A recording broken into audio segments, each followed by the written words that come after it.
On the Wake Up Radio presents The Center with your host, DC Radical One.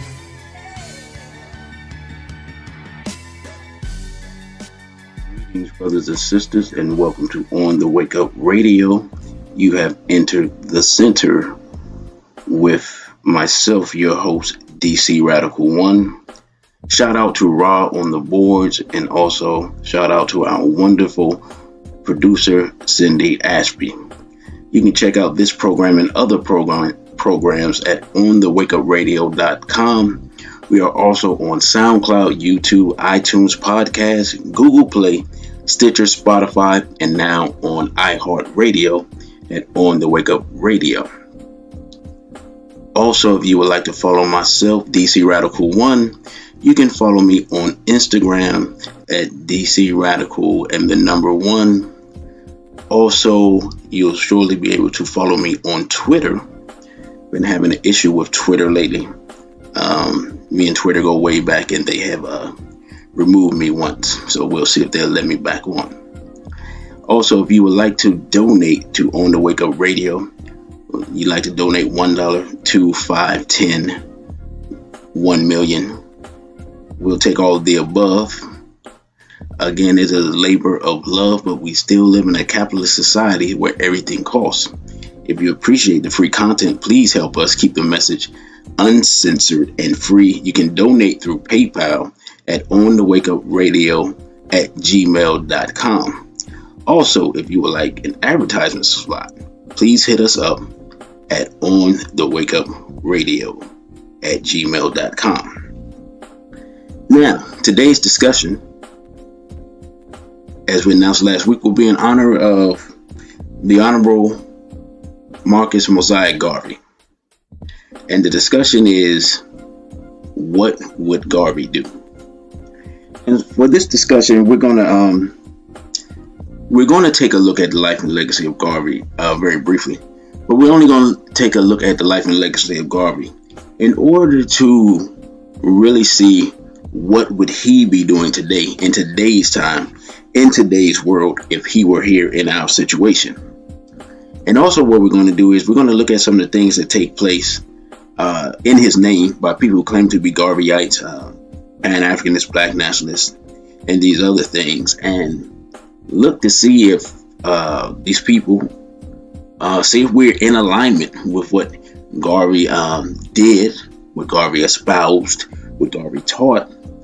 And so we're going to really take an assessment, a self-check, if you will, and see if we're about what we say we're about, for those who are the spiritual and intellectual descendants of Garvey, those who would claim the mantle of Garveyism, those who espouse the RBG, and the various people that he has influenced. I found it interesting. It was funny.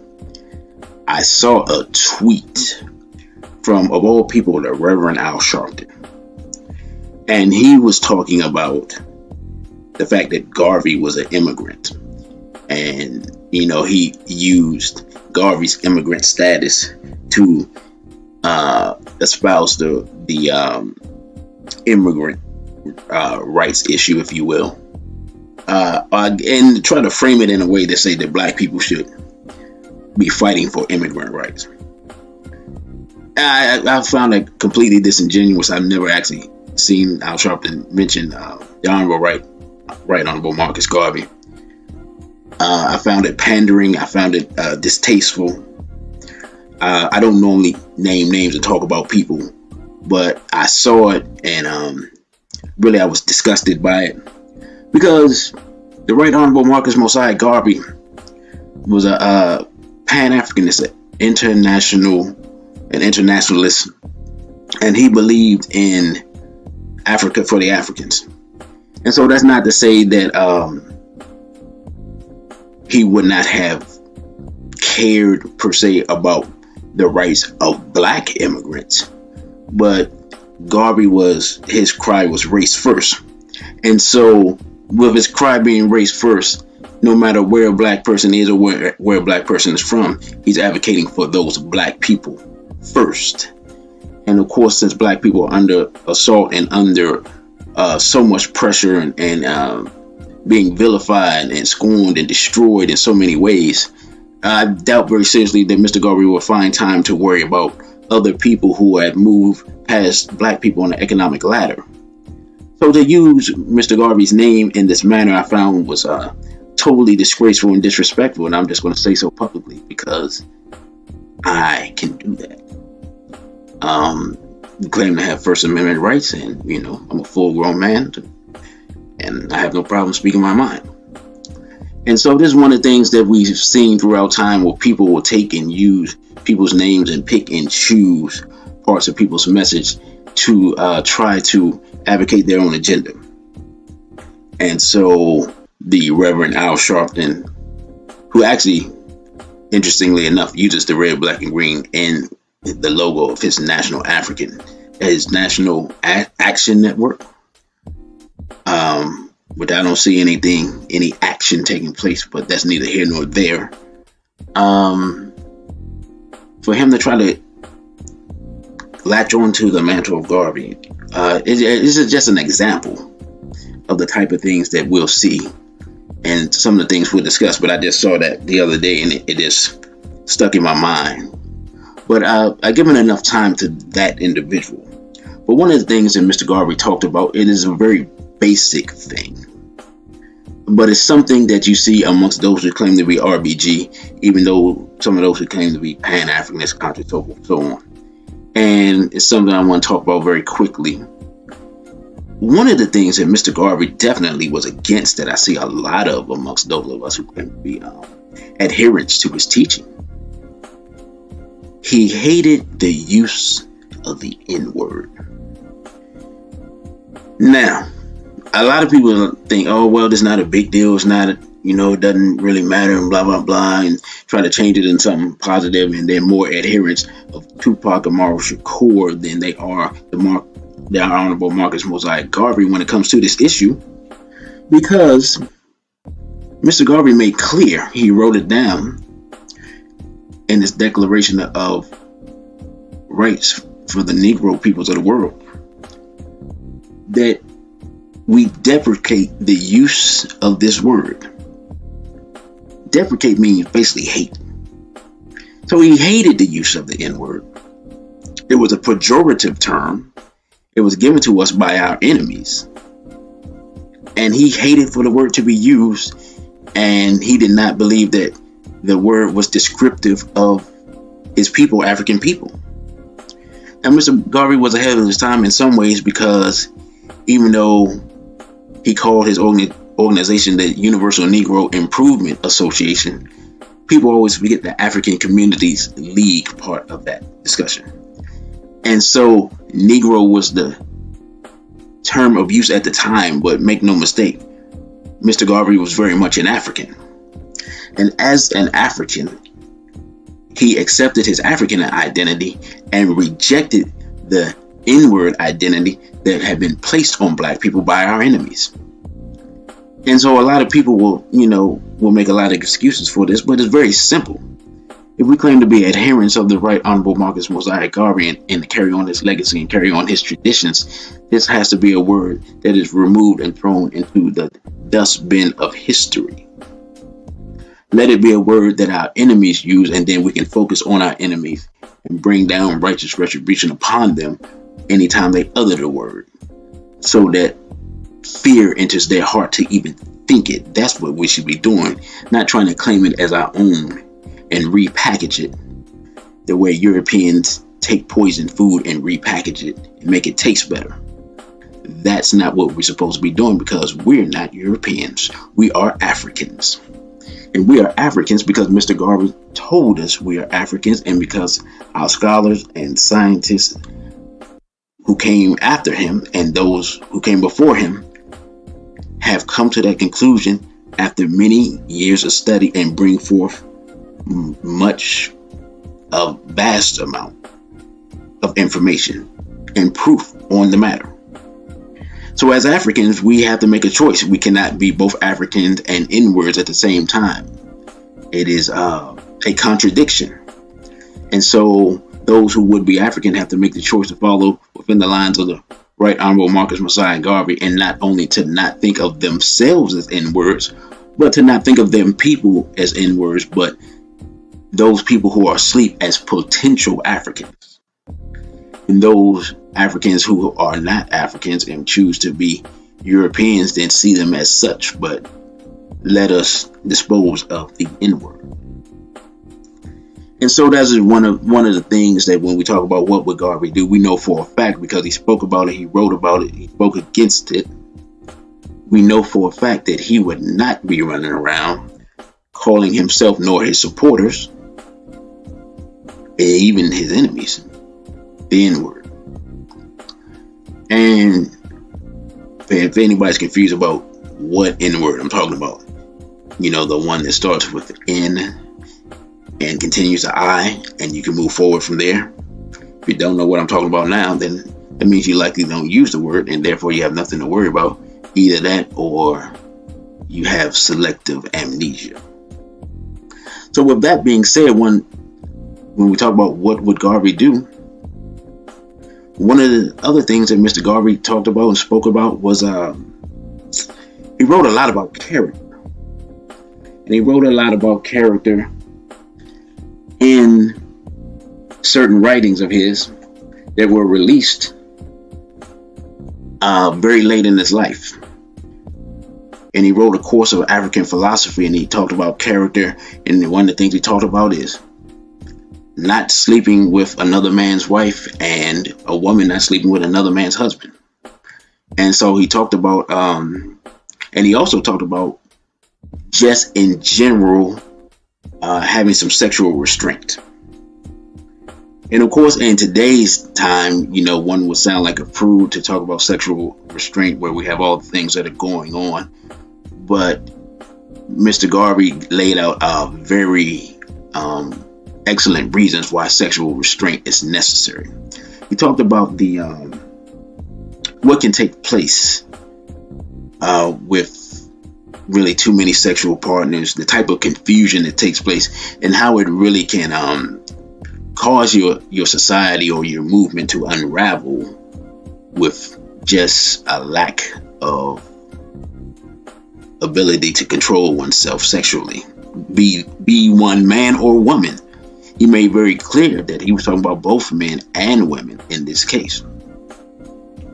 And so when we look at ourselves, some of us who claim to be RBG and so forth and so on, we have, if we're being honest, we have some gentlemen who are utilizing the red, black, and green as a way to, let's say, curry favor with women. And this is something that it reflects on the entire movement and makes the entire movement look bad, because, you know, sisters will then be like, oh, those dudes not serious. He ain't really pro-black, or them pro-black dudes are all, you know, wannabe pimps, and they run through a lot of women, so forth, so on. And then at the same time, on the other end of the spectrum, you know, I've seen sisters who will use consciousness to attract a certain type of brother, because it is it's kind of a not a well-kept secret, I guess, that conscious men are now considered the quote-unquote simps of the black community, because quote-unquote conscious men are really the last brothers who have pledged allegiance to the black woman, and the last brothers who have at least shown that they will at least attempt to respect black women. And I think there's a little bit of confusion here when it comes to the difference between respecting black women and worshiping black women. I myself am a respecter of black women. Now, even though I'm a respecter of black women, that does not mean that I would not speak on bad behavior from black women or correct a black woman when I feel like she is out of line. That's because I respect black women, but I do not worship black women. And if we look at the teachings of Marcus Garvey, when he set in rules and regulations in place for his organization, the rules and regulations were set in place for both men and women. So he was a respecter of black women, but not a worshiper of black women as well. And I think we have to draw a line. We have to make a delineation between these two things, because it causes a lot of confusion. And what happens is sometimes black women come into this movement and they've never actually heard any brothers show any black women any respect. And then they want to come into the movement because they like that feeling. They like what they see. They like how they're treated. But then they think I want this type of man. But they want that type of man that shows them that respect. But they don't want to follow the guidelines and follow the teachings that make that man who he is. And so now we have a conflict. So now you're a brother, you're in a movement, you're in an organization, and you're living this lifestyle, and you believe in these teachings, and then some sister comes to you at an event and she talks about how inspiring it was, things like that. And then, y'all may get along, you may like the sister, so forth, so on. You get to know her, and she seems solid, and you think you found something special. And then a few months later, the real her shows up, and she doesn't actually like the teachings. She likes what the teachings have created in yourself. She likes what the teachings have made, the man that the teachings have made you, but she doesn't actually respect the teachings themselves, or she doesn't want to follow the guidelines that you lay down for her. And so this is a situation that I've seen over the years, over the decades, with different brothers. And so Mr. Garvey, he even talks about mate selection in this book, The Course of African Philosophy. And he talks about not choosing your mate based on physical appearance, but choosing them on character and characteristics that you find appealing and necessary. And so, again, Mr. Garvey being a man who was a genius and saw many levels and many dimensions of things. He talks about this. He talks about mate selection, and that's something I've talked about before, because it's such a serious thing, because it's really the most important decision you make. And the thing about it is that it's the decision you make probably in this day and age with the least information.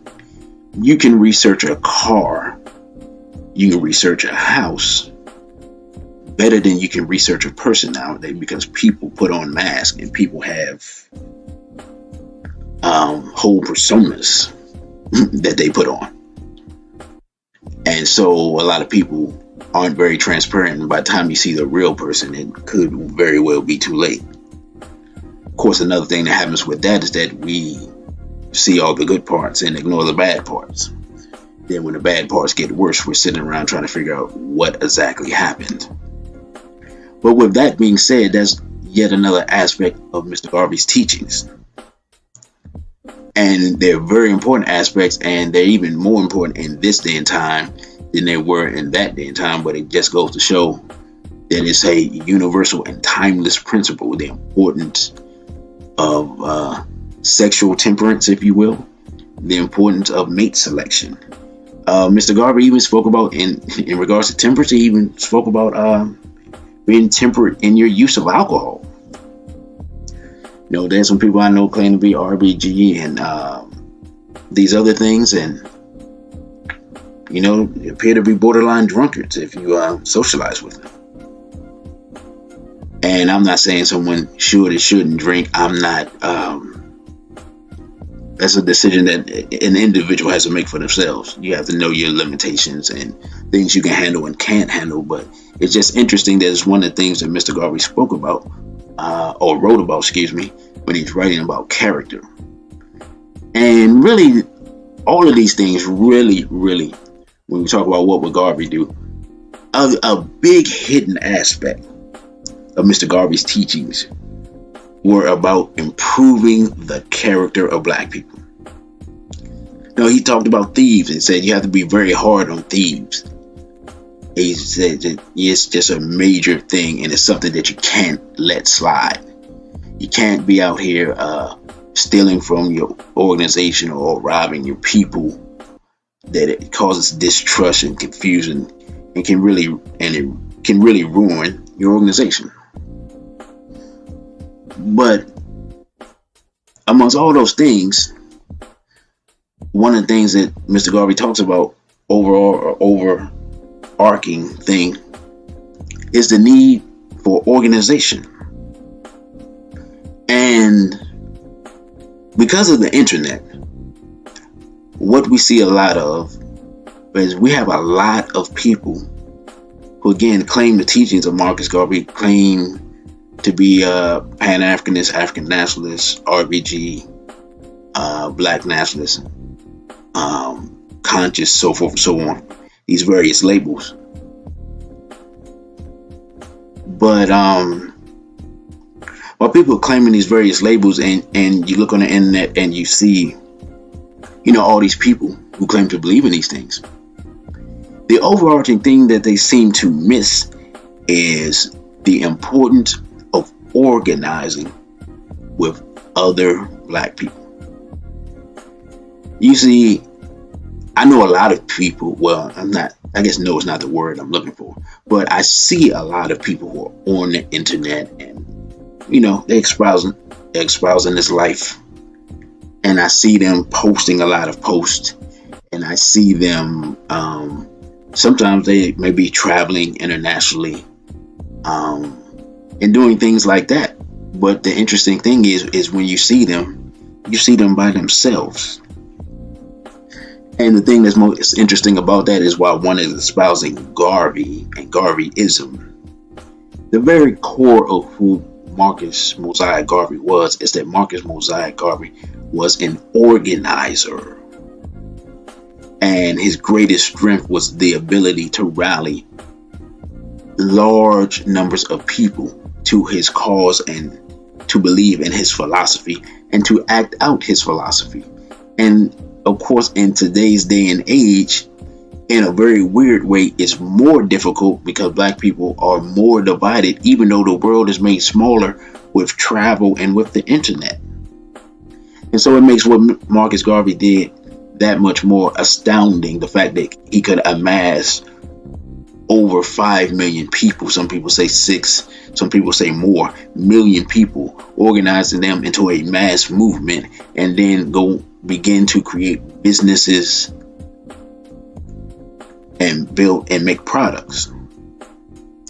And so in today's day and time, while we claim Garvey, we espouse Garvey, and we love Garvey, I notice really a distinct lack of organization.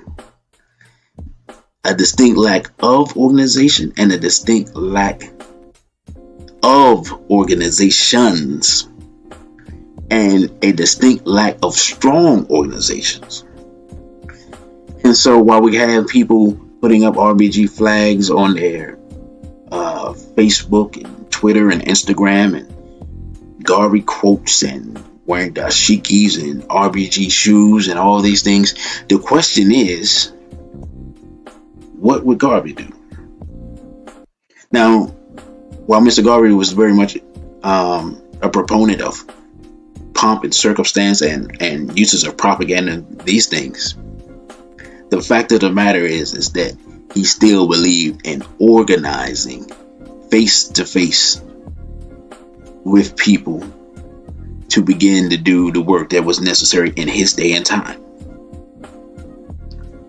And so one of the things that I see that is distinctly lacking is when I see a lot of people who espouse various aspects of Garveyism is their lack of organizing with other Black people. So we have to understand this is an actual key component of who Garvey was. And so if we're claiming to carry on the mantle of Garvey and we're not organizing with other Black people, we're not organizing with like-minded people, we're not seeking out organizations that we feel like are carrying on the mantle of Garvey, if we're not attending events of people who look like or appear to be supporting the Garvey position, then we have to ask ourselves, are we about what we say we're about? And are we doing the things that Mr. Garvey said and did? And I think that's the biggest thing that I noticed in the black community amongst conscious people, if you will, and all the other labels, is the distinct lack of organization. Because you see, it's very easy to live this life and espouse these things on the internet, but it's very difficult to bring together and organize black people to do something productive, to change our condition, to change our lives, to change our minds, and to change our realities. This is something very difficult to do. You know, there's they have the saying about herding cats. You know, cats seem to have their own mind and will do their own thing. Well, you think herding cats is hard?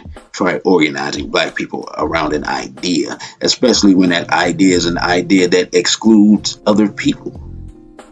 You see, you even have people now running around RBG and claiming Garvey and so forth, so on, and they have organizations where they have Europeans in their organization.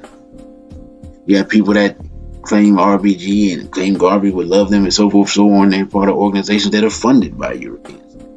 We're part of organizations that have European membership and organizations that want to have non-black people and so forth and so on. And as we know, Garvey, again, his mantra, his cry was race first. And so we have to look at those things, and when we see those things, once we look back at Mr. Garvey and we say, what would Garvey do? Well, we already know Mr. Garvey was race first, so those organizations would not represent them. And he probably would condemn them for their hypocrisy in claiming to fly the red, black, and green while engaging in contradictory behavior. And so with that being said, brothers and sisters, what we're going to do, we're going to take a quick 4-minute break. And then we're going to finish this discussion on the other side. By the way, normally I would give the call-in number for this show, but this show was pre-recorded. And so we will not be taking any calls at this show, but in future shows we will be taking calls, and we will be having some in-depth discussions where we really need the audience participation to make the discussion worthwhile. So with that being said, we're going to take a break right here, about a 4 or 5 minute break. We'll come back and finish this discussion on what would Garvey do. You're listening to On the Wake Up Radio, and now an announcement by Maxine. Contact her at maxlaw5948@gmail.com. That's maxlaw5948@gmail.com. Enjoy. Warning! Unfortunately, new information has come to light. All I could say is, I'm so sorry. It was brought to my attention that there are many problems being reported from people taking our nutrigenomic products. So, since I've plastered your newsfeed with the information I have, I feel it's only fair I report the problems. You may want to work out, clean the house, work in your garden, play with your children, and stay up past 10 p.m. because you have that much energy. You may have to throw out your alarm clock with the snooze button because you will wake up feeling refreshed and ready to start your day every morning. You may lose your relationship with fizzy drinks and chocolate bars because you just won't feel the same way about them anymore. You may have to answer a lot of questions like, wow, you look great. What are you doing? Or, how can I feel as good as you? Because people will notice the difference it's made. You may have to convince people who think you're lying about your age because healthy makes you look younger. If you do not have any of these problems, please contact me as soon as possible. Welcome back to On the Wake Up Radio, brothers and sisters. This is your host, DC Radical 1. And again, this is the center. We're going to finish our discussion on what would Garvey do. We talked about character, we talked about organizing, and we talked about a few other things, including the use of the N-word. As those who have listened to me before or follow me on Instagram know, I am a member of the Straight Black Pride movement.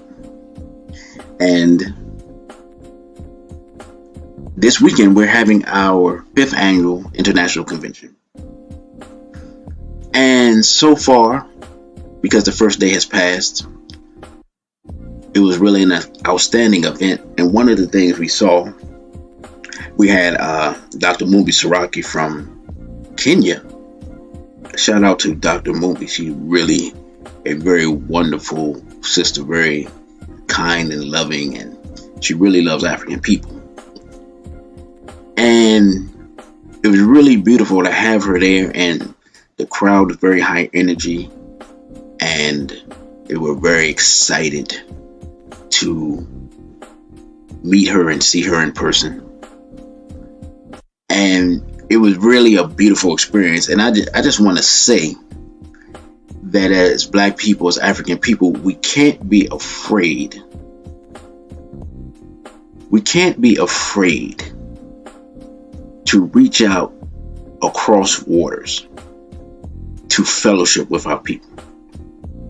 One of the things that Mr. Garvey was about was understanding that wherever a Black person was, wherever an African person was, they were an African. And that wherever a Black person was, if you see another Black person, regardless of that Black person's from Nigeria, Uganda, or wherever, the West Coast, California, Florida, New York, that person was the brother and sister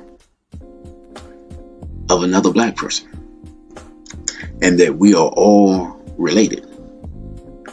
Now, with that being said, the one thing we have to understand is, though, even though Mr. Garvey had that position, he recognized that some of our people were sick. And he said that some of our people are no good here and they would be just as no good in Africa. And so he recognized that some of our people, he talked about drinking the poison of Western civilization, and that they had become so corrupt and so sick that it's not good to have them around. And so now, even though we love our people and we recognize our brothers and sisters are our brothers and sisters, we have to have, of course, discernment in the type of people that we really want to have, especially have around our children. One thing I believe Mr. Garvey would say without a doubt is that if he were alive today and he looked at the problem, without a doubt he would say that homosexuality and pedophilia are a threat to Black survival. You see, the reason that why we don't have Mr. Garvey having this discussion in his day and time is because it wasn't something that was out in the open and readily apparent. And so it's one of those things that you feel like you don't have to speak on because everyone agrees that a man should be with a woman. And Mr. Garvey, one of the things he talked about, he was very much against interracial dating. He's very much against interracialism. He thought it helped destroy the community. Of course, it carried the wealth out of the community because oftentimes it's a wealthy Black man who's chasing after women not of his race. And he spoke about that often. So I have to say that on that same principle of destroying the community, that he would say that being a person, man or woman, who chooses to lay up with the same sex and not build a family and not try to build a legacy and carry on a legacy, I would feel that he would also think that that was very much a problem. Now, I'm only going based on what I've studied from him so far and his teachings and his beliefs and his practices. And so Mr. Garvey was very much a heterosexual male who loved Black women, and he had 2 Black wives. One of his relationships was unsuccessful. That means that he was a man and wasn't perfect, and we do not worship him, but we do study his teachings and philosophy, and we try to put them into practice as best we can. And where we can see it's something that we can improve, we'll do that as well. And so in the case of homosexuality and pedophilia, Mr. Garvey would have certainly recognized that these things were of European origin, and as such, since they are of European origin and we are Africans, then this is something that we should definitely not only not engage in, but if necessary, something we should fight against in our community. I have no doubt that Mr. Garvey would want us to protect our children from these types of activities, that he would want us to protect our children from men dressing up as women and women dressing up as men, that he would want us to protect our children from all types of debauchery that's taking place here in the modern time. Because again, he has a whole whole section of his book, on character and the need for good character amongst black people. And I would make the assertion that the need for good character amongst black people is greater now than it was in 1920. I would make the assertion that we are more corrupt by the poison of Western so-called civilization now than we were in 1920. I would say that the mind of the African is more defiled by European degeneracy now than it was in 1920. So you see, Mr. Garvey, if he was against the things that he was against in his day and time, then no doubt he will be against the things that we see in our day and time that are that much worse. So again, we have to weigh things in the balance and say, what would Garvey do? Would Garvey want men who don't want to be men to be part of the African Legion to defend themselves against white tyranny, white imperialism, and white terrorism? Would he want men who wear dresses, high heels, and makeup to be part of that African Legion? Would he want women who were gender confused and think they are men when they are not? Would he want them to be part of the Black Cross nurses? We can only go by what he did and what he espoused and say that he will be in opposition of these things. And yet we have homosexuals, open homosexuals, running around flying the red, black, and green flag and claiming that they are continuing the legacy of Mr. Garvey.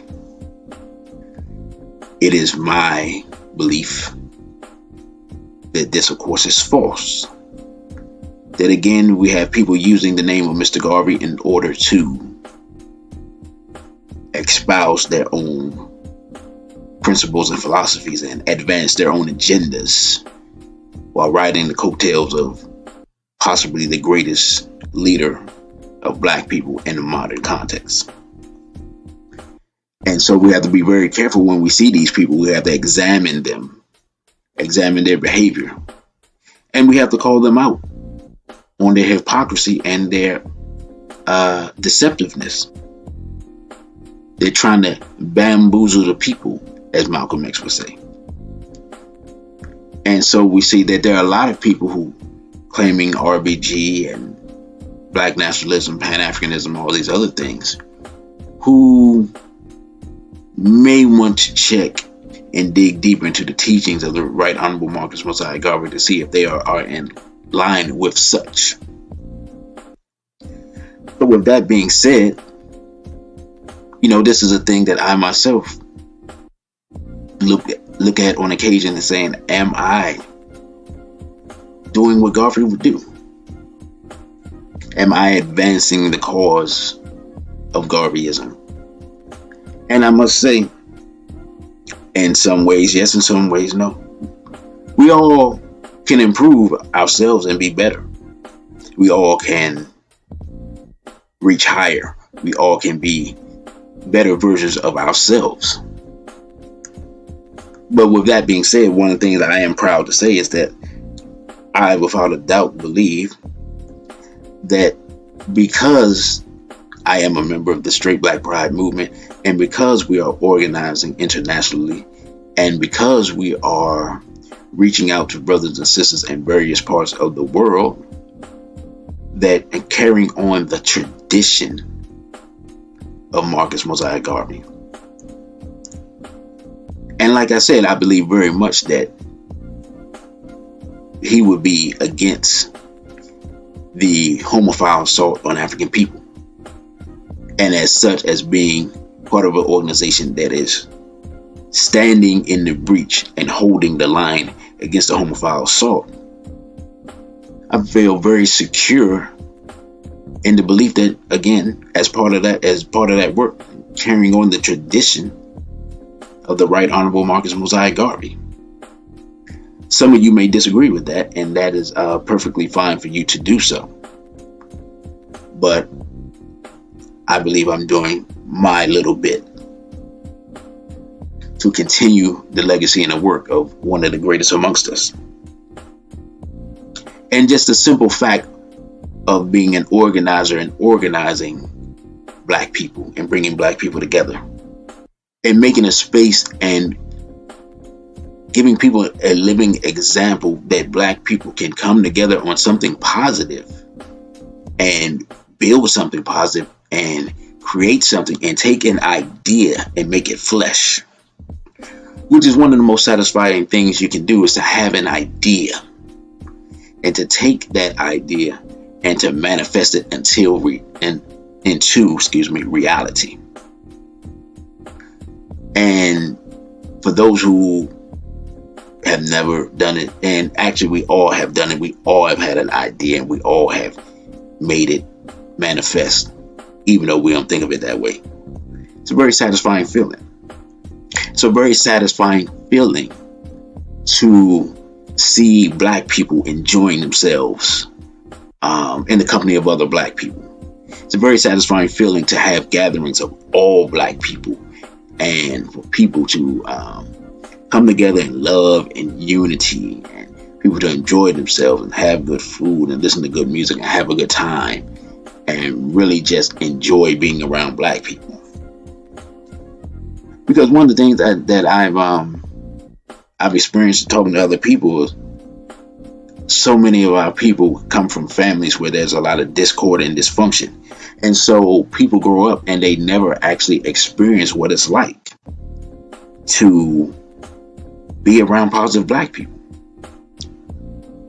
And just the vibe, the energy, the joy of just not having to worry about certain things. Being in context where there are no Europeans around, no Asians, no Arabs, just African people. And it's even better when you can have African people from different places. When you can have African people from Uganda, Kenya, Ghana, New York, LA, Chicago, North Carolina, Florida, Georgia, Colorado, Seattle. When you can have African people from these different places and they can come together, Caribbean islands, and they can come together in peace and love and unity. And what happens is that when people see that, they see that it can be done. It inspires people to want to do it. And so again, the legacy of Garvey, organizing and bringing people together, spreads whatever idea you're trying to spread, because people can see what you're doing. And when they can see what you're doing and see that you're making the word flesh, if you will, that you're manifesting something into reality, that Black people can come together and enjoy something positive. And it can be all Black. And it can be Black funded, and it can be in a Black institution. When people see that, it's inspiring to our people. And so that's really the importance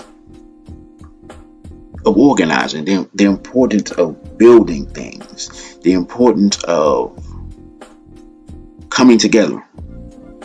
And you see a certain pride even when a new Black business goes up and people go in, they see all Black people.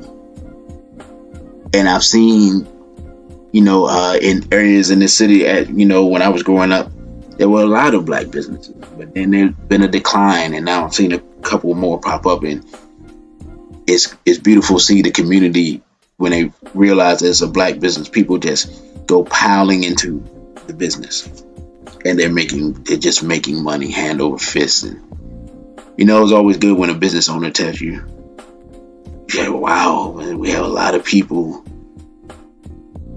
man, we're working a lot of hours. Because what they're not telling you when they tell you that is, we're making a lot of money. And so their business is successful.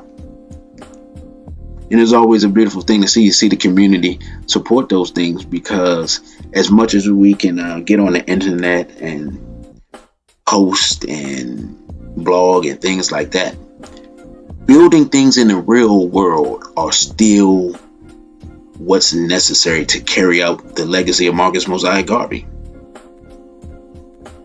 And so no matter how much we post memes and how much we make videos and how much we do these things, the reality of the situation is you still have to go out in the physical world and make the word flesh to carry out the legacy of the Right Honorable Marcus Mosiah Garvey. Why? Because we know that's what Garvey would do. Even though he had a newspaper, even though he did lectures, even though he did tours, still, nonetheless, he also built businesses and institutions. And that's the level we have to get to if we're going to claim to be carrying on the tradition, claim to be believing in the teachings of the Right Honorable Marcus Mosiah Garvey. And so with that being said, that is what the Straight Black Pride movement has been working on for the last 4 years. And we're not the only group. There are other groups that are trying to carry out the same legacy. And I would just say this: if you're not part of an organization, you're not organized with any black people, you should try to find some black people, some positive black people, some people that are doing the things that we talked about here today, and try to aid them in any way you can. If you claim to be RBG and Pan-Africanist about this life, you should be working with other black people to make black people's lives better. It's really that simple. So before I end this podcast, I just want to say that again today at Everlasting Life Cafe, we're having a second day of our 5th annual convention in Capitol Heights, Maryland, 9185 Central Avenue, Capitol Heights, Maryland. If you really are serious, you should come by. Also,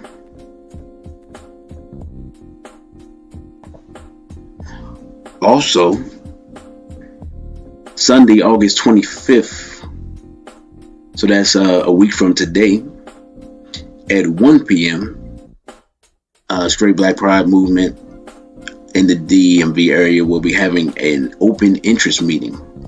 So if you're interested in doing the work, you can come out and check out the Straight Black Pride movement open interest meeting. And there they will talk about the things that Straight Black Pride does and has done. And you can find out how you can join the movement and help propel the movement forward. And so that meeting again will be Sunday, August 25th at 1 p.m.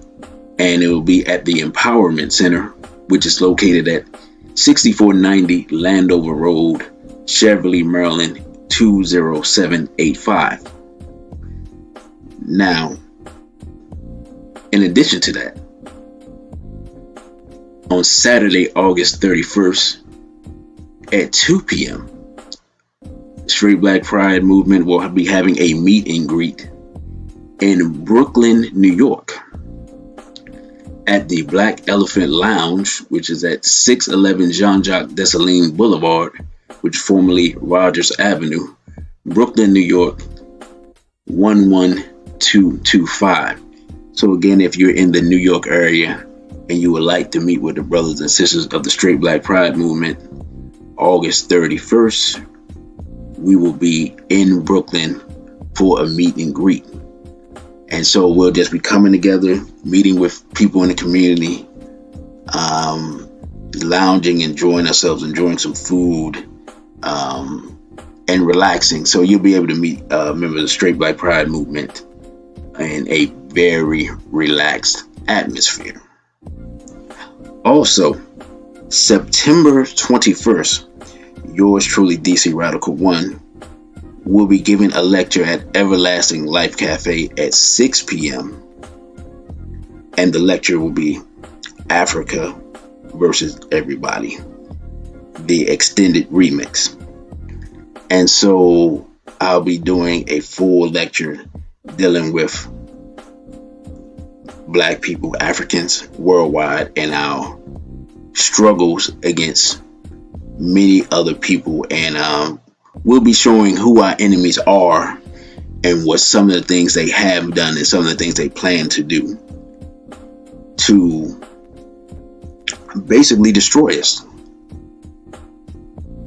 And so the reality of the situation is, even though Black people don't want to admit it, is that yes, indeed, we do have enemies. Some of those enemies are powerful, and those enemies have plans to, at best, remove us from our lands and keep us in a subjugated position, at worst to remove us from this planet. And so we have to be very much aware of what these different groups are doing. And then, of course, we can then discuss how we can repel these attacks on African people. So again, that will be September 21st at 6 p.m. at Everlasting Life Cafe, 9185 Central Avenue, Capitol Heights, Maryland, 20743. And that's my lecture, yours truly, DC Radical 1, doing Africa versus Everybody. So if you're in the DMV area, even if you're on the West Coast, come on down and support your brother. This will be the first time I have presented the full lecture. And so it's a semi-historical event. I guess really everything that takes place is a historic event, but it should be something that's very exciting. I'm excited. I'm looking forward to it. I have done part of this lecture 2 different times, and I've received very favorable feedback from Black people. And of course, it's only been shown to Black people because it's for Black people. But I'm sure the feedback wouldn't be as favorable for non-Black people. But of course, we don't care what they think, because of course we're carrying out the mantle of Garvey, which of course is Africa for the Africans at home and abroad, and of course race first. So no matter the situation, no matter the time or place, my concern is with the well-being and the advancement and the progression and the empowerment of Black African people. And for those of us who claim to carry on the mantle of Garvey, that's the mentality we have to have, regardless of to whom or what. Otherwise, we are deluding ourselves and trying to deceive our people. And so with that, brothers and sisters, we're going to conclude this episode of The Center. Thank you all for listening. Once again, I am your host, DC Radical 1. I say to you, Abibi Fahodie and Straight Black Pride. Imperial Media Collective.